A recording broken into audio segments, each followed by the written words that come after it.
The story of the little mole who knew it was none of his business.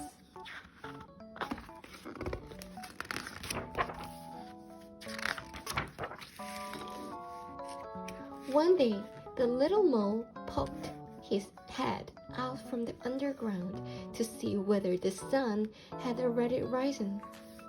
Then it happened. It looked a little like a sausage, and the worst thing was that it landed right on his head. "How mean!" cried the little mole. "Who had done this on my head?" But he was so short-sighted that he couldn't see anyone around. "Did you do this on my head?" he asked a dove who was flying past. "Me? No, how could I? I do it like this," she answered. And splish splish, a moist white blob landed on the ground right next to the little mole.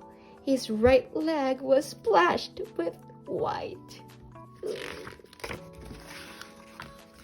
"Did you do this on my head?" he asked the horse who was grazing in the pasture. "Me? No, how could I? I do it like this." And flump, plump, 5 big fat horsey apples plopped down within a hair's breadth of the mole. He was very impressed. "Did you do this on my head?" he asked the hare. "Me? No, how could I? I do it like this," answered the hare. And rat-a-tat-tat, 15 little round beans shot past the mole's ears. He saved himself with a daring leap. "Did you do this on my head?" he asked the goat, who had been dreaming a little. "Me? No, how could I? I do it like this," she replied.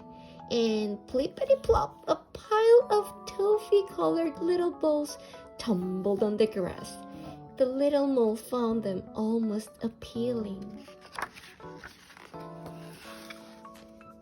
"Did you do this on my head?" he asked the cow, who was chewing the cud.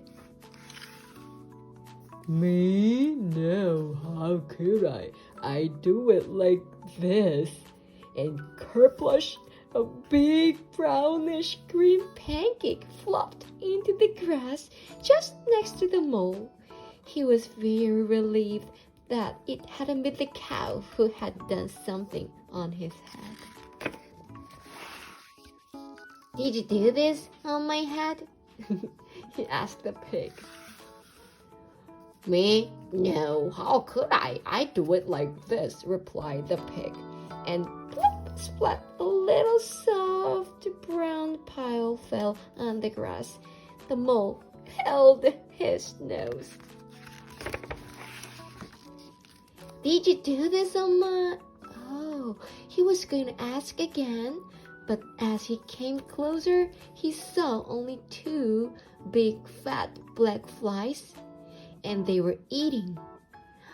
"At last, someone who will be able to help me," thought the mole. "Who did this on my head?" he asked excitedly.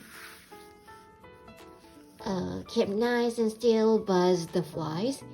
There was a short pause. And then, and it's clear to us, it was a dog.